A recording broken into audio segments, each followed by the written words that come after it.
subject of detachment that comes up in this particular passage is honestly to me is one of the most difficult subjects there is to address because we're on such a spectrum and how we cope with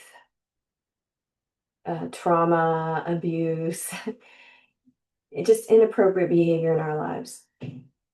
So I'm just going to give you it's a it's a range. So there are some people that show up in meetings and they've got I'll give you the example addicted child and frequently if it's a man, they may be completely shut down. They may have no emotions at all, per, to their knowledge about the addict in their life. And they often will show up with a wife who's really emotional, hysterical.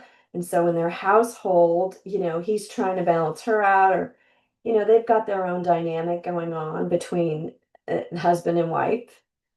Um, but oftentimes I'll see men with it's like stone.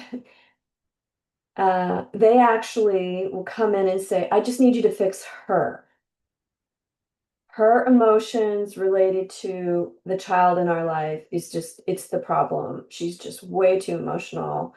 And please, I've even had husbands drop off their wives in a meeting, show up, say, yep, she's a mess, fix her, talk to you later. I'm really important. I gotta go get back to my job, because I'm a super important guy. Um, and that's how that goes down. So and I'm not saying all men are like, I've seen women like that too. So I'd say it's bad when it's a man who's not in touch with their emotions.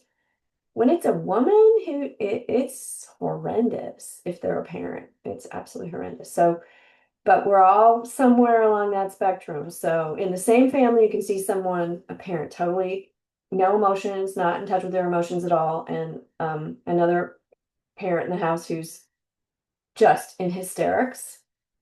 That's not uncommon at all. And there's a whole set of dynamics that goes with that, that shit show. Um, then there's also just who we are temperament wise as individuals, what value we place on emotions, whether we've had experiences where being in touch with our emotions, acknowledging our emotions have brought us success in life, at work, in relationships, or not. We're all in a spectrum of how we were parented. When someone helped us out saying, oh no, that's sadness, and that's envy, and that's anger, and that's jealousy, and helped us identify those emotions and figure out, what to do with them. We're all on this spectrum. Okay, then from that framework, you have someone who is an addict in your life and they cross all sorts of boundaries and they know you and they've studied you and they know how to trigger you. So even these cold stone people who say, I don't have any feelings, or the only emotion they have is anger, and or they know how to get you going. That addict has studied you. They know what your triggers are. They know how to manipulate, control, upset, derail you. Because they are completely full on intent on pursuing their addictive behaviors. They don't care. They don't have the bandwidth. They're not there. They're completely checked out from their emotions.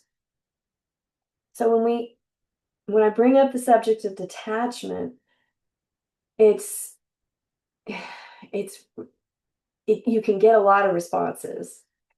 So detachment can end up, heck yeah, they can go to hell. That's not detachment. All right. That's not what we're looking for. That's not love. And that's compartmentalizing your emotions thoughts, feelings, intellect in a way that's not healthy for you. So again, this is such an individual thing. We all come to it a little bit differently. But the idea being, if you're gonna continue to love someone who's in the throes of addiction, who's not in recovery, who is pursuing that love affair with that thing with reckless abandon, if you're gonna continue to be around them, particularly day in and day out, you've got to figure out how to place it. And holy, spiritual, and complete detachment is one of the ways to do it. I would challenge you to frame it around the idea that this person is ill. They have an ailment. You may be an addict yourself.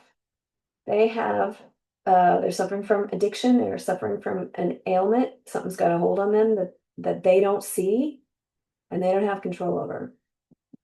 And just like diabetes or leukemia or any other, they're sick. They're sick. And so you don't want to look at a sick person and go, I don't care whether they take their insulin or not. They can go to hell. That's not what we're talking about here. The idea is, oof, I'm in a really tough spot, and I need to figure out how to navigate this tough spot without letting go of my own humanity and appropriate, proper love and respect for another human being, fellow child of God. So that's we talk about the two things, like as I said before, detachment in the English language has the word holy has two definitions. It's whole as entirely and holy as in sacred. And we ask that you incorporate both. You have to be completely detached, not looking at the outcome. You really separate yourself from that person. And it's a spiritual separation. And so in that spiritual separation, you're wrestling with not being angry, bitter, resentful, and using a detachment as a means of hurting that person. Detachment is a form of self-protection and self-love and respect for the other person. Its goal is not to sever family ties or to hurt people. That was a lot of words, and I just don't know. It's such a complicated subject. I don't know if I did justice to it, but that's my attempt. I know with these readings, I'll circle back around again and hopefully, perhaps I'll do it in another way that might make sense to someone else. I know that frequently these subjects are hard and that our temperaments are different and that sometimes I have to say things a little bit differently for it to click. So patience with me and patience with yourself. Here we go, April 9th. After years of denying my feelings in order to protect myself, detachment, parentheses, emotionally separating from the disease of addiction was fairly easy for me, but it was with indifference. Detachment with love was out of the question. A major change of attitude began when my sponsor repeated a line from a play that had helped her understand the need to detach with love. And here's the quote. The worst sin towards our fellow creatures is not to hate them, but to be indifferent to them. End quote. I realized that by detaching with indifference, I might be taking the easy way out. In Al-Anon, I come to feel safe enough to feel my feelings, and I no longer need to shut out the love I feel for myself or the addict in my life. I can see myself as more than my feelings, and I can see the addict as more than his or her disease. Today's reminder, the unconditional love that I receive in Al-Anon helps me rediscover what love is, and as I learn that I am consistently lovable regardless of my strengths or limitations, I begin to see something consistently lovable in others, even those who suffer from an unlovable disease. So here's the quote. With a change of attitude, past actions can be put into proper perspective. love and respect can become a part of family life. End quote. And that comes from youth and the alcoholic parent. So remember, genuine love is tethered to genuine respect. Even when the person you love is an addict. And most importantly, when the person you love is an addict. So we respect the fact that they choose to continue in destructive behaviors.